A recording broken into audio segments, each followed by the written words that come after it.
Bir həyat hekayəsi, sevinci, kədəri, problemi və həyat təcrübəsi ilə dolu olan təsirli və ibrətamiz bir həyat hekayəsi.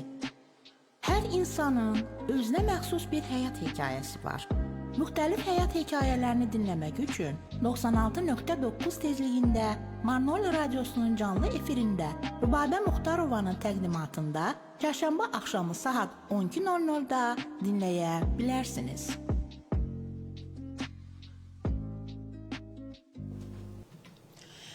Salam, hörmətli Radio Manoli dinləyiciləri. Sizi bugün mən Rübabə Muxtarova Bir Həyat Hekayəsi radio proqramında salamlayıram əziz dinləyicilər. Bugün bildiyimiz kimi xüsusi bir gündür. 26 may Gürcüstan dövlətinin müstəqillik günüdür və öz kollektivim adından və şəxsən öz adımdan bu gözəl gün münasibətilə, bayram münasibətilə sizin hər birinizi, bütün Gürcüstan xalqını təbrik edirik əziz dinləyicilər. Hər birimizin bayramımız mübarək olsun. Bugün bizim eləcə də xüsusi bir qonağımız var. Elşad Əfəndiyev, saz və söz ustadı. Salam Elşad müəllim, necəsiz? Aleykümselam, sağ olun.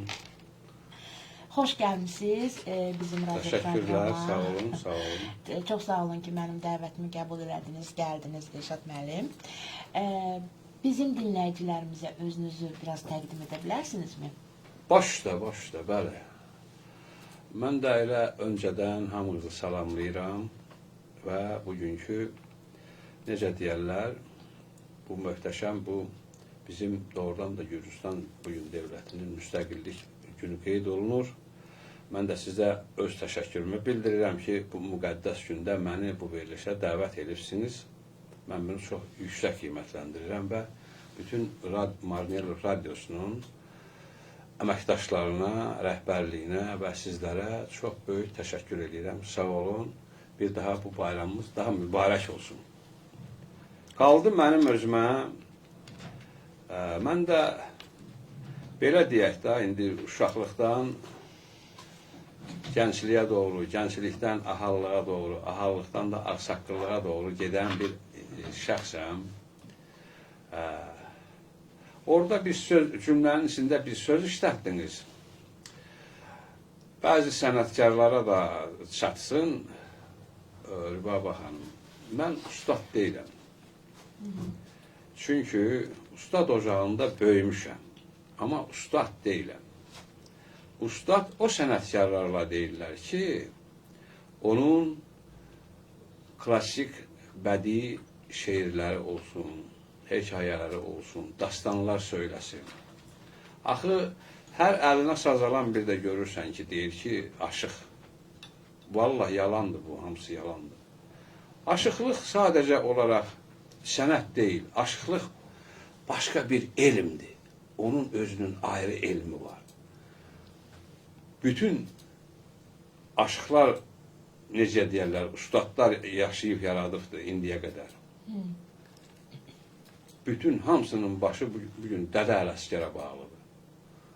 Ozan aşıq dünyasının rəhmətli Zəlimxan demişkən, poeziyasının peyğəmbəri Ələsgər olur. Ondan bəri də neçə aşıqlar yaşayıb yaradıb, hamısı öz yerində, hamısına Allah rəhmət eləsin. Qaldı mənim uşaqlıq dövrlərimə. Mən də Marnel rayonunun Türüstü Kəpənəkçi, Dəmirçi Hasanlı bölgəsində dünyaya göz açmışam. Bayaq dediyim kimi, atam əfəndi mənim beşiyimin üstə saz çalıbdır. Çünki onların atası Həmid kişi də saz çalan olubdur. Bu, həm atam əfəndiyə aiddir, həm də böyük ustadımız Xan Kamandıra aiddir. Və illər bir-birini qovmaqda tələsif, ancaq biz bilməmişik, heyflər olsun ki, orta məktəbdə qurtardıq. Sonra da ki, hərbi xidmət idi də, o vaxt bilirsiniz, Sovetlər dönəmində belə bir qayda qanunu var idi ki, orta məktəbi qurtaran bir cavan oğlan mütləq hərbiyə getməlidir. Mən də getdim, doğrudan qismətdən düşdüm. Çox bir gözəl, bir möhtəşəm bir tarixi dünyada həmişə 41-45 deyəndə Brest qalası düşür hamının yadına. Mən düşdüm oraya, o şəhərdə. 2 il orada qulluq elədim. 6 ay məni Pirbaltikə göndərdilər. Serjant rütbəsi verdilər, orada oxudum, gəldim. Sonra yenə öz həmən şəxsımda fərqlənmə mənə evə təşəkkürnamə göndərdilər. Qramota deyirik də, məsələn, təşəkkürnamələr verdilər. Hamısı arxivimdə durur onların. Və gələndən sonra da deməli ki, bir balaca gördük ki, nəsə, mən də orada Duxavoy orkestr deyirlər də, hərbi xidmətdə. Orada mən bas gitara da çalmışam və özüm üçün hərdən bir qımqıma da eləyirdim bu aşıq havalarını. Çünki uşaqlıqdan saz çalmışam, öyrənmişəm. Atam çox gözəl mənə sazın birinci köhləməyini öyrətmişdim ona. Və hərbi xidməti başa vurub gələndən sonra da eldə obada gördük ki, deməli, nə qara zurna, nə aşıqlar artıq toya dəvət olunmur. Rəhmətlik Gülabı Xındı Məmmədoğlu bir ansambl yaratmışdı, özü də gitara çalırdı. Bütün demək olar ki, Təhlədən, Qarayazdan, Başyeşiddən, Qaraşökdən belə hamı onları dəvət edirdi toya. Mən də başladım, bir dəstə düzəltdim, gitara aldım. Bizim evimiz deməli o vaxtı gəlirli, gedirli olduğuna görə bir böyük, bir 30 metrlik böyük bir zal var idi. Orada mən kəndimdən müəyyən uşaqlardan dəvət elədim. Orada biz məşq elədik, öyrəndik. Bir qarmon, oxuyan, mən, nağara düzəltdik. Biz də toylara gedəsi olduq. Nəsə 83-cü ilə qədər getdim, 76-dan. Sonra bizim hörmətli bir professor var idi. Bakıdan qonaq gəlmişdi mənim qardaşımla. Aravar qurtarıblar məktəbə. Onun sayəsində mən mədəni maarifə qəbul oldum. 1-2 aydan sonra gördüm, məsələ, mənim sənətim elə, gitara çalmaq elə bir sənətdir ki, onun hər gün sifarişi olurdu o vaxt. Ona görə qiyabiyyət çevirtdirdim orada. Və yekunlaşdıq, onu da aldıq, o diplomu da aldım. Sonra 95-96-cı illərdə, yəni mənim bu həyat dünyamda olan, bu neçə illərdə olan bu hadisələr hamısı, necə halal hümmət mən danışıram sizə. Ustad məni çağırtdırdı, kəmandaram. Nəvəsi Fəxri var, gəldi, dedi ki, sən Aşıq Baba çağırır. Gəldim, həmişə kim görüşdük. Mənlə xüsusi görüşərdi, mənlə xüsusi bir başqa dildə danışardı. Çünki mən sənətkar olduğuma görə başqa o qardaşı oğlanlarla, müəyyən adamlarla kəmandar kimi danışardı. Amma mənlə başqa bir termində danışardı. Müəyyən incəliklər, müəyyən zarafatlar eləyərdi məndən sənətkar kimi. Dedə bala, yaxşı, indi sənə bir məsləhətim var, dedi. O saçını, dedi, get biraz gödəl deyilən, dedi. O vaxtda, Rübabə xanım, mod idi da, belə hündür kabulkulu geyinirdik. Bir də şalvarın balağa gələk, o dupulunun burnunu örtüydü. Dedi, o şalvarın balağını da get biraz daraltdır, dedi. Dedim, ustad, xeyr ola. Dedə bala, mən də yavaş-yavaş dərsən yaşadı oluram. Bu da bizim dədə babamızdan qalmış bir sənətdir, dedi. Mən də başardığımı bu sənətdə yenilikləri nəyə var elədim, dedi. Baliq bilməsə, xaliq bilər, dedi. Sən də davam elə, dedi. Mən demirəm ki, sən artır bu sənəti. Sadəcə olaraq davam elə. Sən saza keçinən. Dedim, ustad, dedim, mən ansamblda necə deyərlər, aparıcı mənəm, mən gitara çalıram. Dedi, bala, yerinə bir gitarist qoy, özün saza keçinən. Ansambl yenə sənin ansamblın olsun. Bu belə olub, 96-cı ildə belə bir təklif olubdu. Elə də elədim, özü də gördü, çox bəyəndi. Sonra nəvəsinin sünətində mənim ansamblımı dəvət elədi və birdən Sadaxıldan Aşıq Əhməd gəlmişdi. Onu da dəvət eləmişdi. O da bizlə bir böyük ustad kimi yol verdik. O öz ifalarını ifa elədi orada. Nəysə. Həyat deməli, necə deyərlər, arzular böyükdür, amma heyf ki, ömür ona vəfa eləmir. O arzuların hamısına iştirak eləsin, görsün, bilsin. Nə eləmək olar həyatda da indi? Bir gün yaranan, bir gün də dünyadan köçür. Allah o böyük ustada da rəhmət eləsin.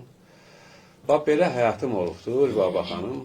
Sonralar da yavaş-yavaş müəyyən zərbələr almışam. Mən irəli getdikcə istədim yeni Gürcüstan Aşçılar Birliyi yaradan, möhür də aldım, peşet də aldım, belə deyək. Sonra öz tərəfimdən, qeyri tərəfdən qüvvələr oldu. Çətinliklər oldu yəni. Mən Sadaxılda konsert verdim, Təhlidə konsert verdim, bir Aşçılar Birliyi kimi. Saadət Budata iştirak elədi mənim dəvətimdə, sağ olsun. Müəyyən professorlar da iştirak eləmişdi. Sonradan Qardabaniyaya getdim, Meri ilə müqavilə bağladım. Özümün möhürüm var idi, blankım var idi. İcazə verdim ona. Elə ki, orada Aşıq Bilal var idi, Allah rəhmət eləsin. Afişi mən onun adıyla bağladım. Böyük üstadımız Aşıq Bilalın rəhbərliyi ilə Borçalı aşıqlarının konserti. Belə bir afişa düzəltmişdim. O afişa durur məndə yenə saxlayıram sənədlərini. Afişi deməli mədəniyyət evinin qabağına biz vurmaq istəyərkən gör arxından Aşıq Hümbət var idi. Onunla bara var idi. Bir də bir nəfər gəldi, dedi ki, oraya afişa vurmaq olmaz. Mən elə düşündüm ki, yəni binanın qabağına olmaz, başqa yerlərə. Dedi, yox.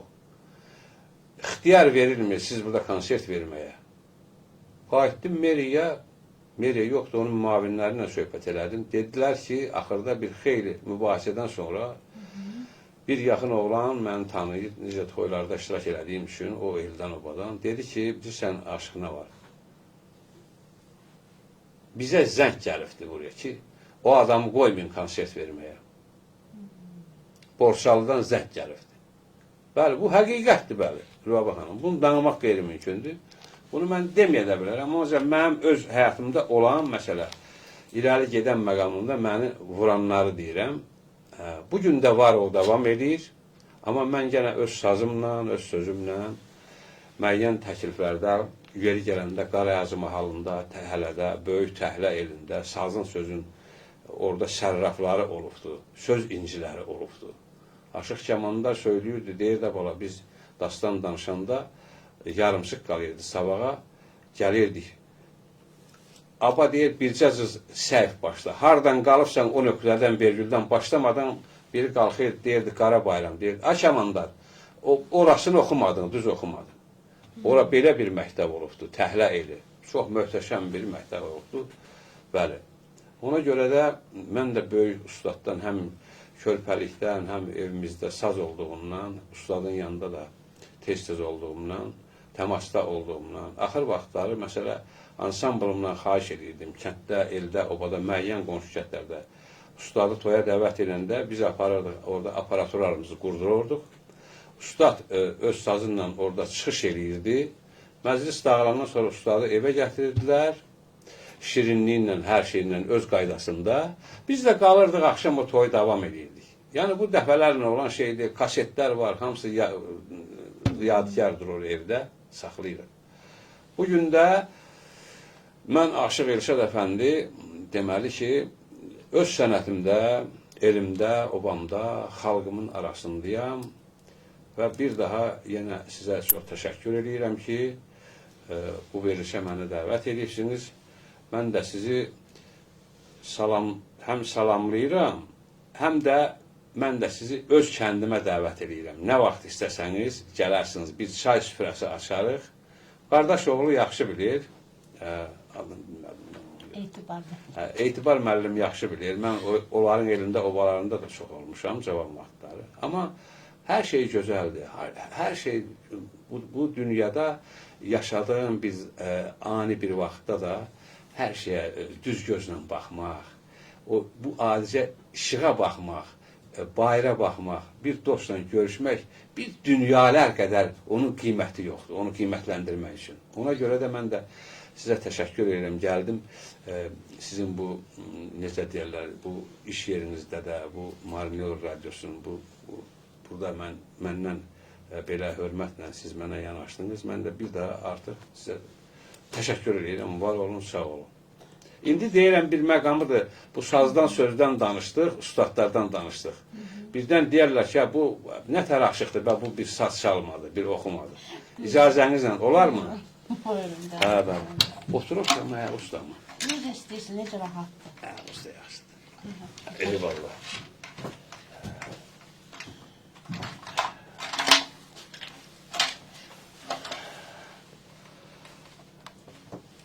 Deməli, Borçalıda və Azərbaycanda, Türk dünyasında və unutdum deməli, 11 simli sazı ilk dəfə Dədə Əmrah kəşf edib. Əmrah Gülməmmədov kəşf edib. Sonralar Aşıq Kəmandarla bir yerdə toylara getdiyindən Kəmandar da 11 simli eləmişdi. Bu günətən onların sazları 11 simli olubdu. Bir neçə aşıqlar da onlardan sonra 11 simli eləyiblər, amma müəyyən yer gələndə birini barmaq altından, birini ortadan, birini də üst tərəfdən çıxardıqlar 9 eləyiblər. Çünki 11 simliyi işlətmək biraz ritm, güc tələb elədiyinə görə. Amma mən elə öyrənmişəm da, öz ritmdə gedirəm. Mənim sazım da 11 simlidir.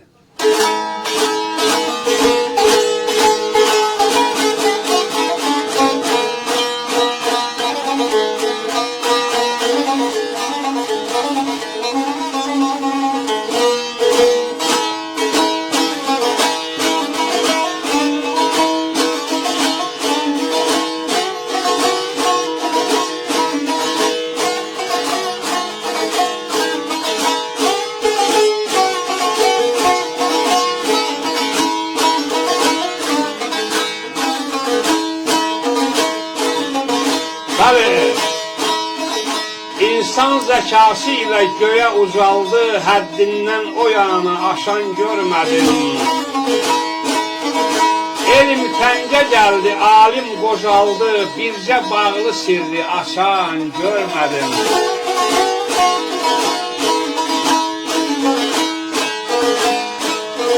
Min illər dahilər düşündü, dərin seyr etdi boynunu ulu göylərin.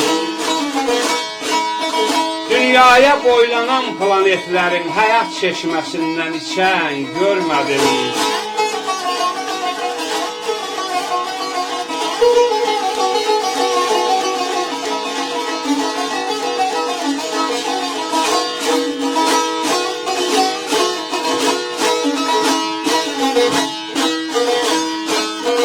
Aşıq Kəmandar sevdiyi yaradan haqdır, haqqa inanmayan haqdan uzaqdır.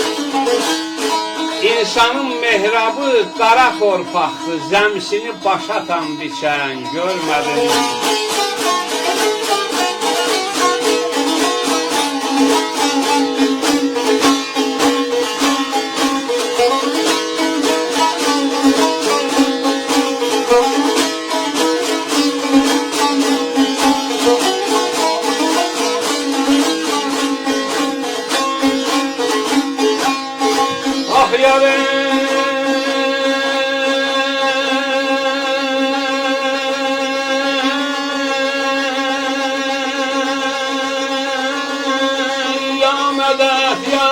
Səndən mədəd Mərd oğlun xanəsinə hər vədə mehman gələr, zərrə qədər ofla deməz süf aşılardan gələr. Min bir ismin sahibin dilində cəl eyləyər, ruzusi göydən tökülər üstləsinə mən gələr.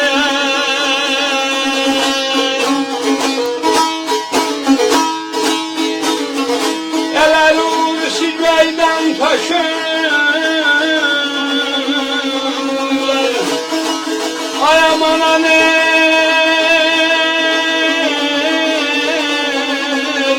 son aman fələyanı.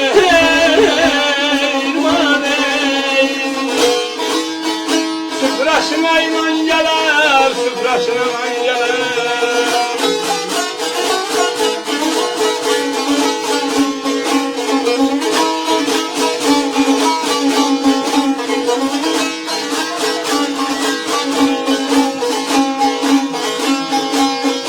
Mərd oğlun xanəsinə harvada mehman gələr, zərrə qədər oxda deməz süb aşılardan gələr.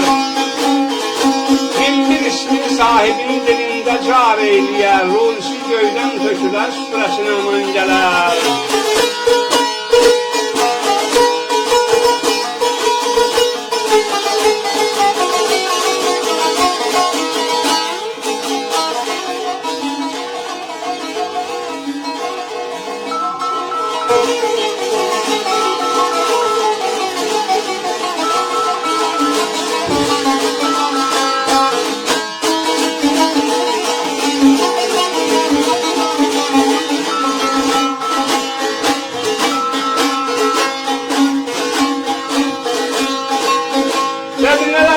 Kəskin eller onun damarında gül yazdanı var, milletinin qeyrətinə qurban gedən canı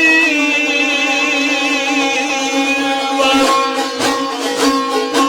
Yaradandan halı göylü dünyanın sultanı var. Saraylasan köməyinə ol şahı mərdan gələr, aman ay mənim balam ay balam. Elə haraylasan köməyinə, ay aman eylim son aman eylim fələyan eylim aleylim. Ol şahı mərdan gələr, ol şahı mərdan gələr.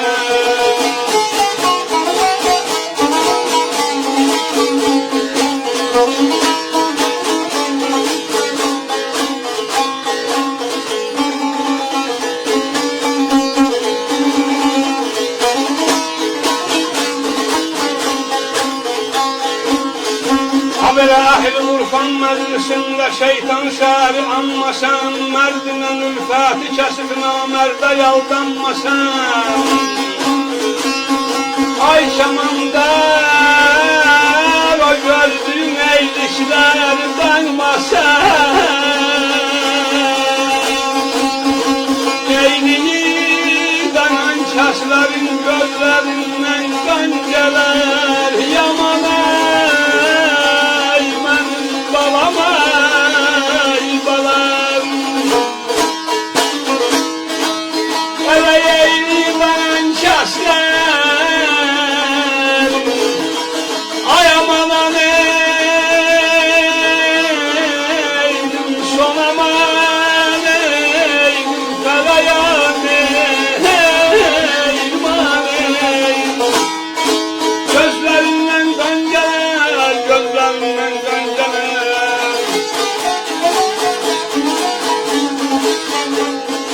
Bəli, Rübabə xanım, bu oxuduğum baş divanı Ustad Kəmandarındır sözləri. Deməli, ustada qulluq edib, sonra gedib. Daha doğrusu, ustadını dayan bir aşağı yazıbdır. Bu həm də həcivdir, divanidir. Allah o böyük ustadlara rəhmət, siz də sağ olun. İndi deyirəm, bir gələ söhbətimiz davam eləsin. Çox sağ olun, çox sağ olun, Şəf müəllim. Sizə belə bir sual vermək istəyirəm. Buyurun. Bizim məsələn indi bax bu gənc nəsilə ümumiyyətlə nə tövsiyəniz olardı, nə məsləhətiniz olardı? Bəli. İndi mən öz uşaqlıq illərimdən indiki uşaqlıq illərinin arasında çox böyük bir fərq var. Ləlvər dağa qədər, qoy belə deyim, qışla yaz kimi bax belə bir fərq var. Müasir dövrdə texnologiya çox güclü inkişaf edibdir. Gənclərimizə mən elə hamısına tövsiyə eləmərəm ki, məsələ saza qayıdın, sözə qayıdın, poeziya qayıdın. Bu türksənsə də bu sənin qanında var, olmalıdır. Amma yönləşdirmək ona adam lazımdır, müəllim, ona söhbət yoxdur.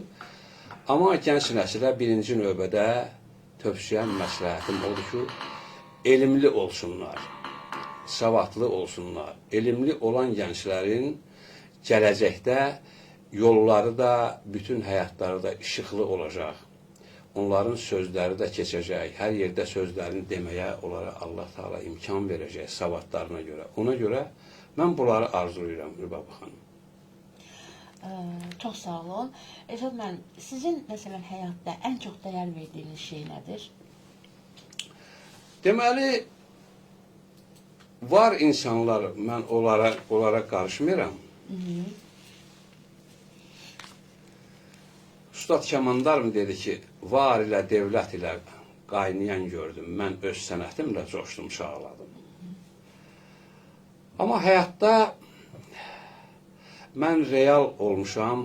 Bütün sənətkarlar da məni çox gözəl tanıyır. Məni məndən yaxşı tanıyırlar. Bir düzgünlük, bir halallıq olmalıdır həyatda nəsə. Ona görə də mən bunu seçərdim. Məndə olan fikir budur. Belə bir sual verim sizə, Elşad müəllim. Əgər məsələn, belə bir şans verilsəydi sizə, məsələn, geriyə dönsəydiniz, həyatınızda nəyi fərqli edərdiniz? Sual həmi doğrudur, asandır o dediyinizə görə. Amma fikirləşəndə bu sual biraz çox mənalı sualdır. Sağ olun. Bu aydın məsələdir ki, asandır ona görə ki, geri dönə bilmərəm, ona söhbət yoxdur. Dönsəm də nə etməli olduğumu bugün texnologiya hansı səviyyədə inkişaf edirsə, cavanlar o yolla gedirlər, sağ olsunlar. O vaxtın da geri döndüyüm bir də o vaxtda düşdüydüm. Məsələn, mən bir ziyalı məclisindeydim, çalıb oxuyordum. Bir professor mənə dedi ki, bala, sən hardansan? Dedim, belə-belə filan yerdən. Dedi, qardaş oğlum, mən 40 ildir mütaliə eləmişəm, fizika elmlər doktoruyam, dedi. Mən sabah da, axşamda yatanda o planetlərlə oturub dururam. Sən bu sazda o qədər söz-söhbət danışdın, məni 16-cı əsr aparda çıxardı. İndi yəni, bizim qəlbimizdə, mənim şəxsən özüm, bir də o devrə qayıtsaydım, valla, təzdən eldə, obada, ailədə, böyüklərin məsləhətindən nəyi məsləhət eləyərdilər, o sənətə yiyələnərdim. Bu qədər, bax belə. Çox sağ olun Elşad müəllim. Bəlkə bizim üçün bir dənə də nəsə oxuyasınız və bununla da bitirək. Böyük məmnuniyyətlə oxuyarıq. Çox sağ olun. Amma çay yaddadır ha, elə deyil mi? Çox sağ olun.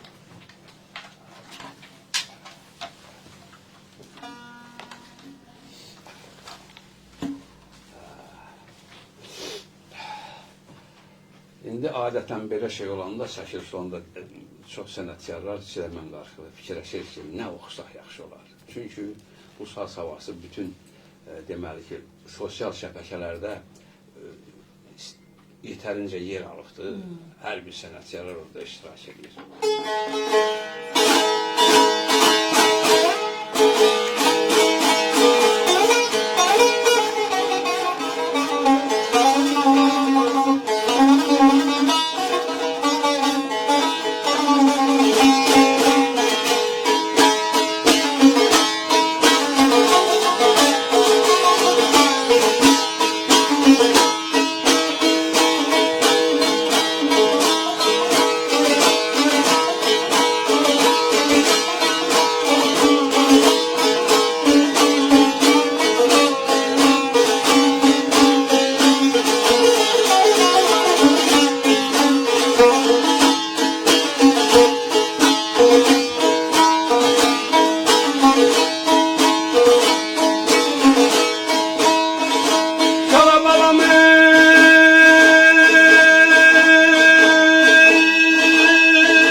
Zamanları sert çəkibdir, Bənövşə boynum bükübdür.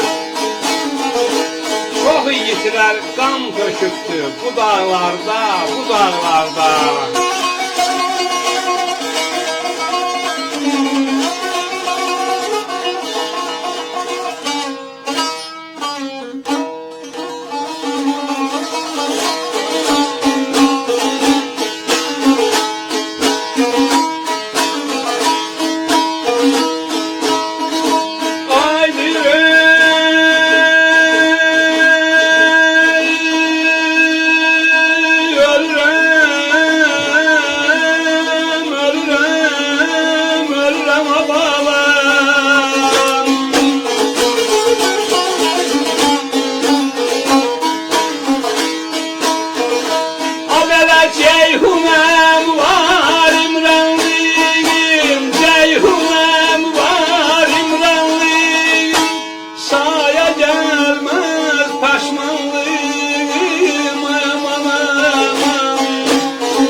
Çox sağ olun Eşref müəllim, səsinizə qüvvət.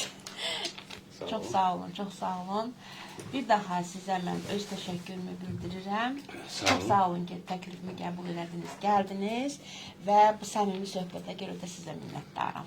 Mən də çox təşəkkür edirəm hamınıza və birinci növbədə sizə, necə deyərlər, və sizin bura rəhbərliyə, hamısına, bütün əməkdaşlarına çox təşəkkür edirəm. Belə bir əlamətlər bir gündə məni buraya dəvət elədiniz. Mən də çox şadam. Sağ olun, Allah razı olsun. Çox sağ olun, çox sağ olun. Bəli, əziz Radio Manoli dinləyiciləri, bugünkü bizim bir həyat hekayəsi radio proqramımız da belə sona yetdi. Bugünkü qonağımız bizim Elşad Əfəndiyev idi. Çox sağ olun, sağ olun. Gələn görüşlərdə sizinlə görüşənədək. Sağ olun, sağlıqla qalın. Bir həyat hekayəsi. Sevinci, kədəri, problemi və həyat təcrübəsi ilə dolu olan təsirli və ibrətamiz bir həyat hekayəsi. Hər insanın özünə məxsus bir həyat hekayəsi var. Müxtəlif həyat hekayələrini dinləmək üçün 96.9 tezliyində Manoli Radiosunun canlı efirində Rübabə Muxtarovanın təqdimatında çərşənbə axşamı saat 12:00-da dinləyə bilərsiniz.